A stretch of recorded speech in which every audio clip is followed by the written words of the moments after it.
Hello coders, நம்ம previous வீடியோஸில் Next.JS use பண்ணி இந்த வெப் அப்ளிகேஷன் வந்து டெவலப் பண்ணியிருக்கோம். இது டெவலப் பண்ணுறது மூலமாக நம்ம ஆல்மோஸ்ட் Next.JSல இருக்க இம்பார்ட்டன்ட் கான்செப்ட்ஸ்லாம் வந்து கவர் பண்ணியிருக்கோம். பட் ஸ்டில் இதை விட அட்வான்ஸ்டு கான்செப்ட்ஸ்லாம் இருக்குது. அதை நம்ம ஃபியூச்சர் வீடியோஸில் வந்து பார்க்கலாம். இப்போது இந்த வெப் ஆப்பை வந்து இப்போ எப்படி டிப்ளாய் பண்ணுறது அப்படின்னு சொல்லி பார்க்கலாம். இதை டிப்ளாய் பண்ணுறதுக்கு vercel அப்படின்னு ஒரு சைட் இருக்கு. இந்த vercel தான் வந்து ஆக்சுவலாக Next.JS இந்த ஃப்ரேம் ஒர்க்கோட ஓனர்ஸ் அவங்க தான். ஸோ அதனால நம்ம Next.JSல இருக்க ஆப் வந்து ஃப்ரீயாகவே வந்து vercelல டிப்ளாய் பண்ணலாம். ஸோ அதை எப்படி டிப்ளாய் பண்ணுறது அப்படின்னு பார்க்கலாம். நான் vercel வெப்சைட்டில் இருக்க ஃபர்ஸ்ட் பேஜில் ஸ்டார்ட் டிப்ளாயிங் அப்படின்னு ஒரு ஆப்ஷன் இருக்கு. நான் அதை கிளிக் பண்ணுறேன். ஓகே, கிளிக் பண்ணாலும் நமக்கு நெக்ஸ்ட் ஸ்க்ரீன் வந்து லோட் ஆகும். இங்கே பார்த்தீங்கன்னா இம்போர்ட் ஃப்ரம் கிட் ரெப்போசிட்டரி அப்படின்னு இருக்கும். ஸோ நம்ம கோட் வந்து கண்டிப்பாக வந்து ரெப்போசிட்டரியில் இருக்கணும். 3 கிட் டைப்ஸ் வந்து சப்போர்ட்டபிள். வந்து GitHub யூஸ் பண்ணிக்கலாம், GitLab, Bitbucket வந்து யூஸ் பண்ணிக்கலாம். இப்போ நான் வந்து ஆல்ரெடி நம்ம அப்ளிகேஷன் டெவலப் பண்ணும்போது கோட் வந்து நம்ம சேனலோட GitHubல வந்து ஆட் பண்ணியிருக்கேன்.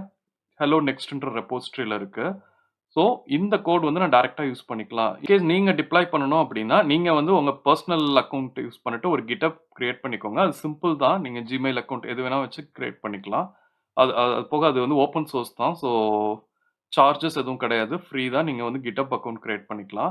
கிரியேட் பண்ணிட்டு இந்த ஸ்டெப்ஸ் மட்டும் ஃபாலோ பண்ணுங்க. நான் உங்களுக்கு இந்த டிஸ்கிரிப்ஷனில் ஆட் பண்ணுறேன்.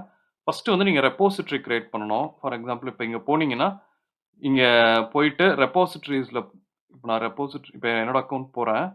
இங்கே போனீங்கன்னா ரெப்போசிட்டரிஸ் இருக்கும். இங்கே போயிட்டு நீங்கள் நியூ ரெப்போசிட்டரி வந்து ஒன்று கிரியேட் பண்ணணும். Okay, so new repository create பண்ணிவிட்டு உங்கள் ரெப்போசிட்டரிக்கு வந்து ஒரு நேம் வச்சுக்கோங்க. நேம் வச்சுட்டு நெக்ஸ்ட் இதில் இருக்க ஸ்டெப்ஸ் வந்து ஃபாலோ பண்ணுங்கள். இப்போ எந்த ஒரு ரெப்போசிட்டரி நம்ம யூஸ் பண்ணாலும் இப்போ நான் நம்ம இதுக்கு யூஸ் பண்ண ஹலோ நெக்ஸ்ட் வந்து ஓப்பன் பண்ணுறேன். ஸோ இதில் பார்த்தீங்கன்னா நீங்கள் எந்த ரெப்போசிட்டரி ஓப்பன் பண்ணாலும் இங்கே கோட் கிளிக் பண்ணிங்கன்னா நமக்கு SSH யூஆர்எல் வரும்.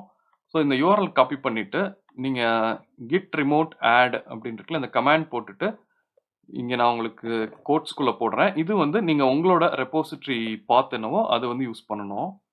ஓகே, ஸோ அதை யூஸ் பண்ணிவிட்டு தென் உங்கள் கோடில் போயிட்டு நீங்கள் எல்லா ஃபைல்ஸையும் GitHub வந்து மூவ் பண்ணணும். GitHub மூவ் பண்ணுறதுக்கு git add டாட் அப்படின்னு கொடுத்தீங்கன்னா நீங்கள் மாடிஃபை பண்ண எல்லா ஃபைல்ஸுமே வந்து ஆட் ஆகிடும். ஆட் ஆனோடனே நெக்ஸ்ட் வந்து git commit கொடுங்க. கமிட் வந்து மெசேஜ் இருக்கணும். இங்கே நான் சும்மா நெக்ஸ்ட் ஆப்னு கொடுத்துருக்கேன். இது ஜஸ்ட் மெசேஜ் தான். திரும்ப இதை கோட்ஸ்குள்ளே ஆட் பண்ணுறேன். ஸோ தட் நீங்கள் என்ன வேணால் ஆட் பண்ணிக்கலாம். நான் இப்போ இதை மெசேஜ்னு சேஞ்ச் பண்ணிக்கிறேன். ஓகே, ஸோ நெக்ஸ்ட் வந்து புஷ் கமாண்ட் யூஸ் பண்ணுங்கள். புஷ் கமாண்ட் யூஸ் பண்ணிங்கன்னா உங்கள் லோக்கலில் இருக்க கோட் வந்து GitHubக்கு வந்து போயிடும். ஸோ இப்போ உங்களுக்குன்னு ஒரு ரெப்போசிட்டரி இருக்கும். ரெப்போசிட்டரிக்குள்ளே கோட் இருக்கும்.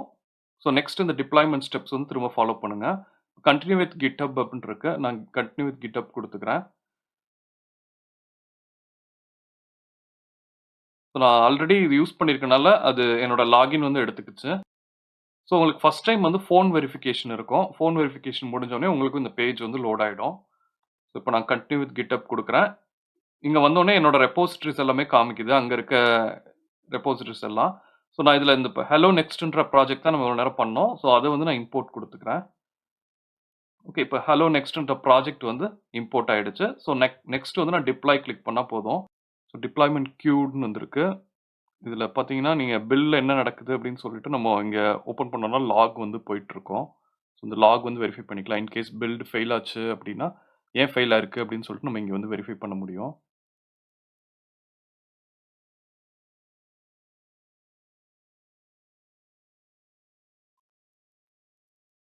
ஸோ இதில் சில வார்னிங்ஸ் இருக்குது. இந்த வார்னிங்ஸையும் வந்து நம்ம ரிசால்வ் பண்ணியிருக்கலாம்.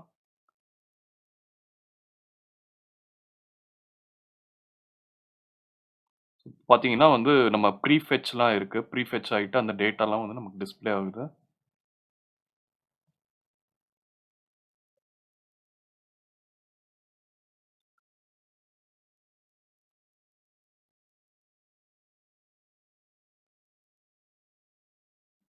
ஸோ இப்போ பார்த்தீங்கன்னா நம்ம சைட் வந்து டிப்ளாய் ஆகிடுச்சு. இப்போது நான் டேஷ்போர்ட் போகிறேன். இந்த விசிட்னு கொடுத்தோன்னா அந்த பேஜ் வந்து ஓப்பன் ஆகும்.